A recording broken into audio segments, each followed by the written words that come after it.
1월의 마지막 거래일입니다. 지금 좀 현재 구간대 특징이 있다면 외국인이 코스닥에서 매수로 전환이 됐습니다. 반면에 코스피에서는 여전히 좀 수급이 부진하기 때문에 1900선 위에서도 지속성에 대해서는 약간은 좀 물음표가 달리는데요. 그럼 다음 주 증시에 대해서 힌트 찾아보겠습니다. 내일장 미리 보기 오늘 현대증권의 배성진 연구원 함께합니다.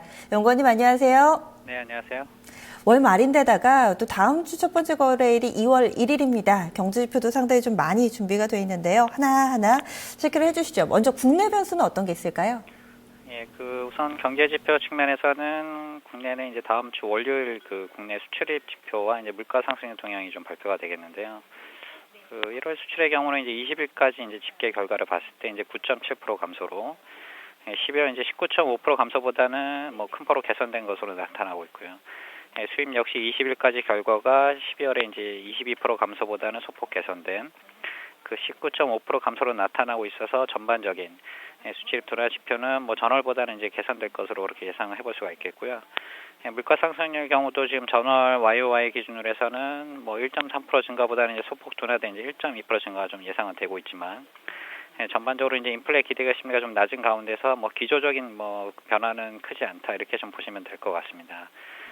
지수 측면에서는 뭐 지수 반등의 키 역할을 하고 있는 이제 외국인의 매도세가 좀 지속되고 있지만, 최근 유가 하락세가 좀 어느 정도 진정 국면에 이제 접어들고 있고, 중국 증시의 경우도 최근 이제 주가 하락에 따른 이제 중국 증시 이제 시가총액 소실분을 감안할 경우에, 중국 증시 변동성 역시 좀 완화될 조짐은 좀 나타나고 있기 때문에, 이 역시도 이제 코스피의 변동성이 조금은 좀 완화될 가능성이 높아졌다 이렇게 좀 보시면 될 것 같은데요. 그렇지만 이제 코스피가 이제 뭐 본격적인 반등까지는 아무래도 이제 최근 이제 국내 증시 변동성을 키운 뭐 유가와 이제 중국 증시 변수에 이제 확실한 안정화 추세가 아직은 좀 유연하다고 좀 볼 수 있기 때문에 시간이 좀 걸린다고 볼 수 있겠습니다. 이에 더해서 이제 최근 국내 4분기 기업들의 실적 발표가 이어지고 있는데요. 지금까지 발표한 약 55개 기업들의 이제 4분기 영업이익은 뭐 추정치를 약 8% 정도 하회를 하면서 실적 측면에서 부진한 흐름이 좀 다시 한번 이제 주가 상승을 제한하는 요인으로 작용하는 변수를 좀 볼 수가 있겠습니다. 그래서 다음 주에도 전반적으로 최근 주식시장에 영향을 미치는 뭐 유가미 이제 중국 증시 영향력이 좀 계속되는 가운데, 국내 기업들의 실적 발표가 지속되면서 이제 실적에 따른 이제 종목과 움직임 차별화라는 이것이 이제 주요 변수로 좀 작용을 할 수 있겠다 볼 수 있겠습니다. 그럼 해외 변수도 살펴볼까요? 예, 다음 주 초반에는 뭐 증시 전반에 영향을 미칠 만한 이제 굵직한 변수들이 좀 각 국가별로 많이 발표가 되겠는데요. 우선 이제 미국에서는 금일 밤 이제 4분기 GDP 추정치를 시작으로 해서 이제 다음 주 초에는 실질 개인 소비라든가 이제 제조업 지수, 그다음에 이제 주말에는 이제 고용 관련 지표들이 주로 있겠는데요.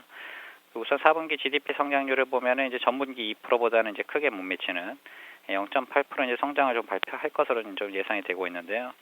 아무래도 최근 발표되고 있는 경제 지표들의 부진세가 좀 이를 계속적으로 좀 반영하고 있다고 볼 수가 있겠고요.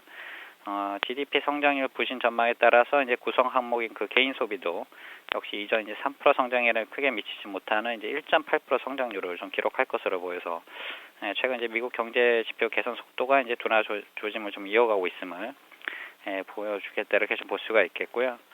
ISM 제조업 지수는 구성 항목 가운데 이제 선행지수 역할을 하는 이제 수주 재고 이제 스프레드가 좀 감소하고 있기 때문에, 동지수 역시도 이제 추가 하락이 좀 예고되어 있어서 이제 관련 지표 발표가 좀 주목된다고 좀 볼 수가 있겠고요.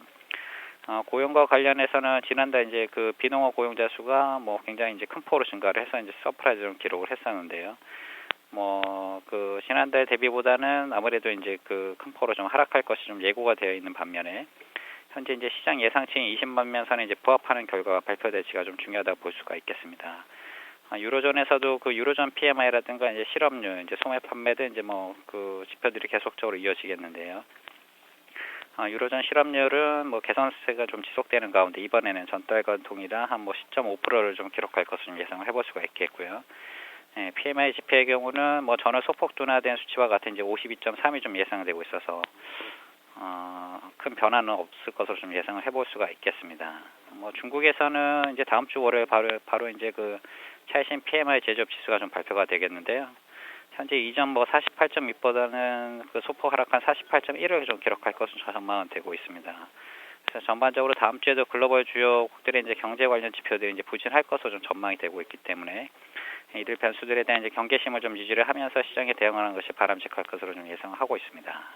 오늘 밤 그리고 주말까지는 미국이나 유럽 쪽의 지표, 특히 미국 GDP 뭐 이런 부분들 봐야 될 것 같고 다음 주 월요일에는 중국에서 PMI 나오는데 이 부분 또 짚어주셨네요. 그러면요 다음 주 월요일에는 좀 어떻게 대응 전략 세워볼까요? 예, 뭐 다음 주도 이제 전반적으로 뭐 금주와 좀 비슷한 뭐 시장 환경이 좀 펼쳐질 것으로 예상은 되는데요. 뭐 최근 그 국내 주시장은 아무래도 이제 코스피를 기준으로 해서 봤을 때는 이제 1840선은 뭐 저점으로 이제 빠르게 상승세를 이어갔는데요. 뭐 이는 이제 그 최근 주가 움직임에 이제 주요 변수로 작용하고 있는 그 유가가 좀 단기 반등세를 이어갔다는 점과 이제 최근 중국 증시가 이제 상해 종합 주가 지수 기준으로 봤을 때 뭐 지지선인 뭐 2,800선은 뭐 하향 이탈을 했지만 아무래도 이제 중국 증시의 이제 좀 규모를 감안해 봤을 경우에는 그동안에 좀 낙폭이 좀 과했다는 측면에서 이제 추가 변동성이 좀 완화될 수 있다는 기대감 등이 빠르게 이제 주가 그 반등세로 연결되었다고 좀 볼 수가 있겠습니다. 그렇지만 이제 코스피의 경우는 뭐 주가 반등에도 불구하고 현재 이제 뭐 확정 PBR 뭐 1배 수준에서 이제 거래가 되고 있는 상황으로 다음 주에도 이제 반등 흐름을 이어갈지 여부는 아무래도 이제 그 앞서 말씀드린 중국과 이제 유가 변수가 이제 가장 그 중요하다고 볼 수가 있겠는데요. 유가는 뭐 저점 대비 그 최근에는 뭐 사흘 연속 좀 반등세를 이어간 이후에 뭐 미국에서 이제 계속적으로 셰일가스 오일 리그수가 좀 감소하고 있다는 좀 발표가 나오고 있고요. 이에 따라서 이제 유가 흐름이 뭐 안정화될 수 있다는 기대감이 좀 높아지고는 있는데요. 다만 그 아직까지 유가에 대한 이제 반등이 기조적이지 않을 수 있다라는 점과 이제 중국 증시가 여전히 변동성 장세를 이어가고 있다라는 점에서 다음 주 이제 국내 증시의 본격적 반등보다는 이제 박스권 등락을 좀 거듭할 것으로 좀 예상이 되고요. 전반적으로 그 유가 및 그 중국 관련 변수가 다음 주에 이제 완화 흐름이 나온다면 이제 외국인 수급 부담 완화에 따른 대형주가 좀 강세를 나타낼 가능성이 높고 그렇지 못할 경우에는 이제 금주와 유사한 흐름이 계속 나온다면 외국인 수급 부담에서는 좀 상대적으로 자유로운 코스닥 시장 중심의 이제 슬림화된 대응 전략이 좀 바람직하다고 볼 수가 있겠습니다. 경제 지표가 상당히 좀 많아서요. 오늘 좀 꼼꼼하게 체크를 해주셨네요. 말씀 고맙습니다. 네, 감사합니다. 집중 골든타임 1부였습니다. 잠시 후 2부에서 뵙겠습니다.